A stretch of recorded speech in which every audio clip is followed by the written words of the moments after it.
All right, so today we're going to be learning about Jen Stark and talking about colors that she uses with some color theory, as well as just some of her creations that she's made that you can see using line. She will look at her video how she talks about her artwork, but she's always looking at using different types of materials and so forth. So this is our project for today. We're going to be learning about tints and shades here. So let's begin. All right, so today what we're going to be working on is starting with the top and the bottom portion of our lava lamps. And we're going to do something using tempera paint. And I know we use a lot of other type of paints, but we're going to be using our liquid tempera paint. And what's nice about this type of paint is you really don't need water to wake up the paint. It's already awake. So what you're going to do is you'll use this to rinse your brush if you really need, but otherwise we're not going to really use it that much today. So we're going to work on something called value and to get create different types of tints. And a tint is when you use white and you add a little bit of color or a hue color to your white, and that makes a tint. So we're going to create this really neat shadow effect on the top part and the bottom part of our lava lamp for our first step of our Jen Stark lava lamps. So the first thing I want you to do is when you're using your brush, you're going to just, straight up and down, you're going to dip it nicely in. You don't need a lot of paint, just a little bit. And what you're going to do is you're just going to do a tiny small area of paint where I outline first. So draw a line on the side like this, and then I want you to go about halfway, and you're going to pull the paint this way, and you can kind of see that my brush is getting dry and I need a little bit more, but that's good. That's what I want. Perfect. Then you're going to do the same thing down here. So you're going to first draw a straight line, okay, and then you're going to curve it, go about halfway. Same here, and I want you to notice when I'm doing it, I'm turning my brush this way. And then when I'm going to do the bigger area, I'm going to grab that paint and I'm just going to do my brush this way. You can kind of see it got a little bit lighter, right? Good. Now I'm going to do the same part up and down, so vertical. I'm going to draw a straight line on my black, and then I'm going to bring it this way. I turn my brush, and I'm going to do the same thing.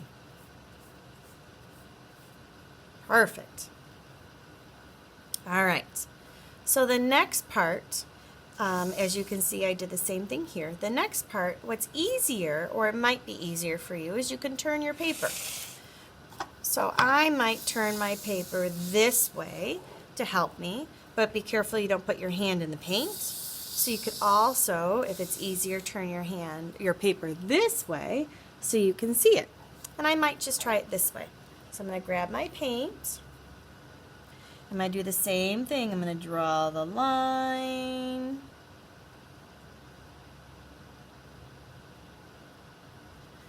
And draw my line this way. Don't worry if you get outside the lines. It'll make a really fun art project itself. And then I'm going to just go towards the center again. Perfect. I'm going to do it 2 more times, just like we're practicing.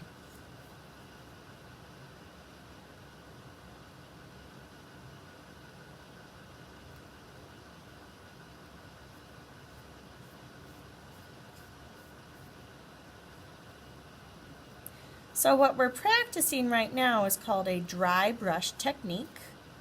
You can see all the fun little textures and lines.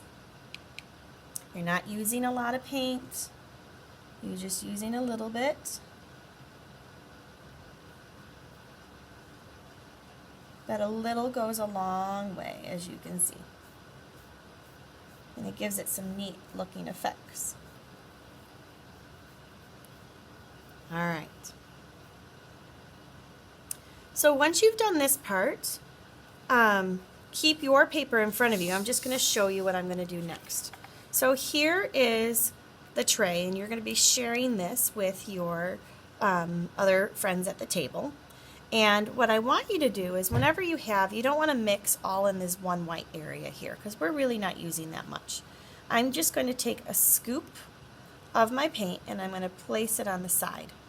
And I already had blue on my paintbrush, so you can see I'm going to be making a very light blue by the paint that I had on my brush already, which is kind of cool, right? So that paint, I don't want to spread it a lot because then it's going to dry. The goal is to keep it in a little area. Once you've mixed that paint, I want you to go over just some of your lines, the blue that you did. Okay, I'm going to go over just a little bit of it, like that. Grab your paint again and go over some of your spots. It's a very light blue, as you can see. Perfect. And don't worry, again, if you got outside the lines like I did, that's something we can fix at the very end. Okay, now that you've done this spot, I want you to dip your brush very lightly back in the blue. And what you're going to do now is you're just going to kind of mix it a little bit over what you first did and what you just painted, if that makes sense. So this way it just kind of makes it work and blend a little bit more together. Gives it that neat effect. You got the dark blue, medium blue, light blue.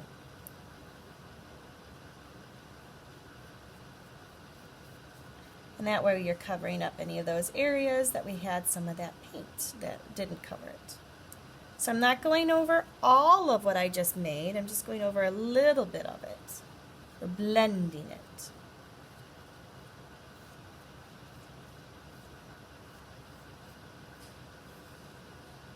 Okay. Keep going.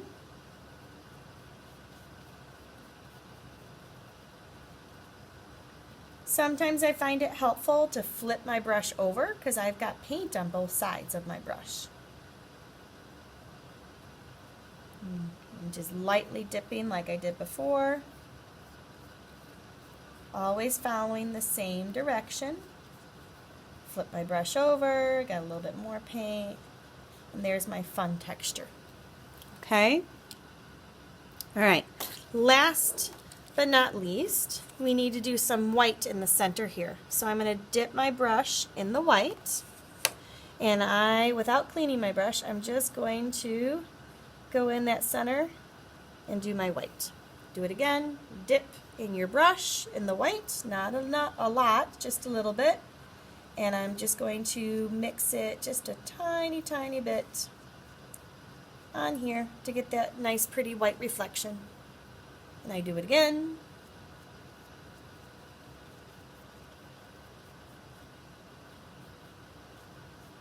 There we go. So now I've got my awesome reflection in here. And the last part is our little top. So that last little bit that I just did, I'm going to do a line in there. And then I'm going to take my dark blue. And I'm just going to do my dark blue up here, a little bit around the edge. Don't worry if it's not perfect. And then I'm going to just dip a tiny little bit in my white. And I'm going to do a little line here in the middle. And it just kind of gives it that fun look. Okay. So now, once you're done, I want you to put your brush in your cup, and we'll be ready for the next All right, so for our next part, we just learned a little bit more about the artist Jen Stark. And, you know, I have a quick little reference sheet of some of her designs that she's done on different buildings, as well as her paper sculpture reliefs, and just to give you that idea of how she uses color, and then how she also uses black and white to intermix in there. And that's what gives it this really neat effect. So when you're working on creating your own drips and things inside of your lava lamp, I want you to reference this. And then I also have another set of directions that you could look at of just how I build mine as well. So as you're starting, you're going to be using a fine tip black marker. It just gives us nice little fine lines, so then you'll be able to go in with your color and make all of that work.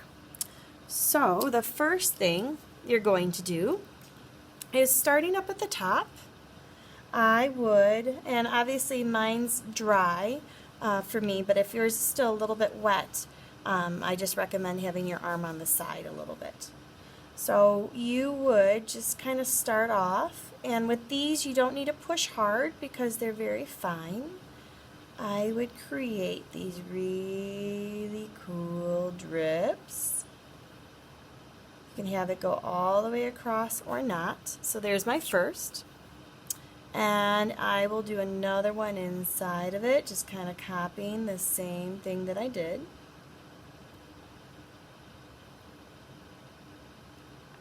Just like that. I can make this next one a little bit thicker. And another one inside of that. So I'm just copying what I started with this bigger design.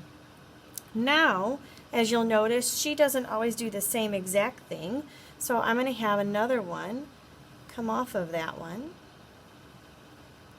And you can change up how you want it to look. It could be even more organic, where it's just more wavy and wobbly. And I can kind of keep having it go that way and work your way throughout. So maybe I start another one in here, but I kind of make the shape a little different, and I'll follow it this way.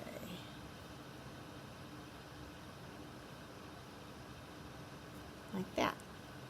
So as you're building, I probably would stop right here, and what I would do is now I would take out my colored markers, and I'll put my black marker on the side, because sometimes I think it gets a little too much when I do everything all at once.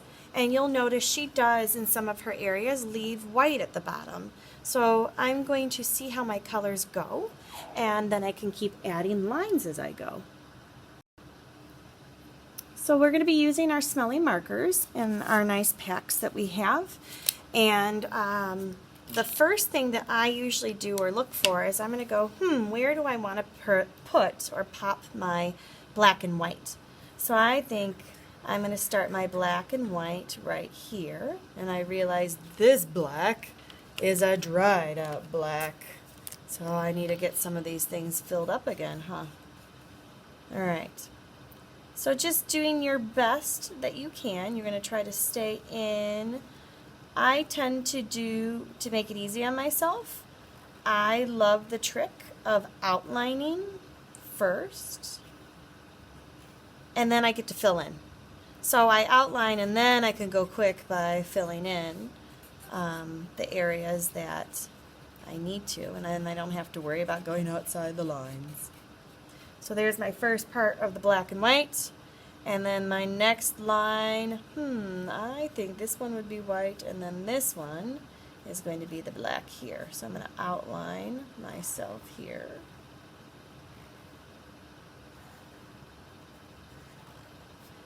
And you see how this could get confusing if I do my whole lava lamp. Here we go. So I started off with my black, and then as you're working on your color, think about what colors work really well together. She seems to play with warm colors and then put in some cool colors and then back to warm colors. So Remember, our warm colors are going to be these colors here, like the sun, and our cool colors are going to be these colors.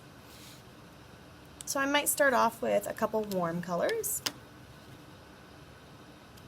and then I'll work my way to my cool colors. Now this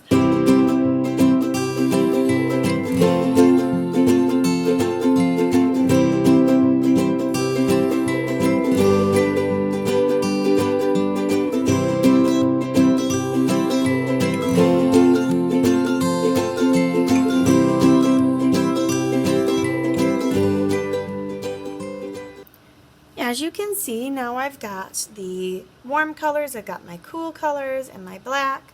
So now would be a good time to take up your marker again and add in some more waves and some fun different, drips as you go. So she always makes these really cool, elaborate drips, as you've seen. And you can always change up the style just that little bit and have bigger areas or not as big areas.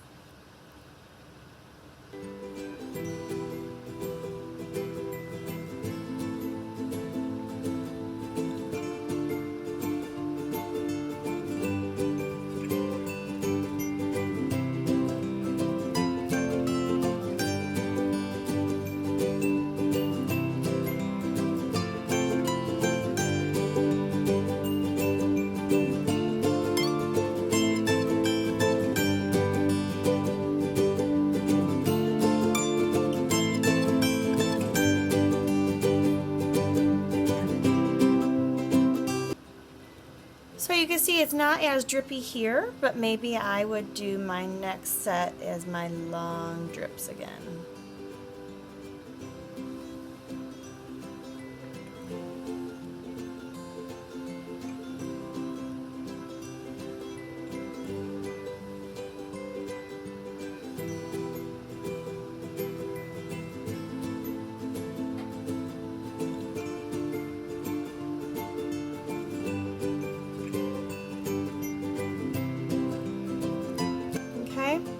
And it's a little off balance, so I might have a couple drips here, and that might be the rest of what I'm looking for.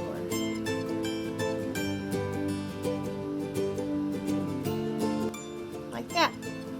So now, once I've got my stencil part here done, I'm going to move on to my colors again. So I recommend it's easier if you choose 2 or 3 different areas to be your black and white. I might put my black and white here again, and then start playing with the cool colors to warm colors and back to cool, and just try to balance it. And that's what we're going to be doing.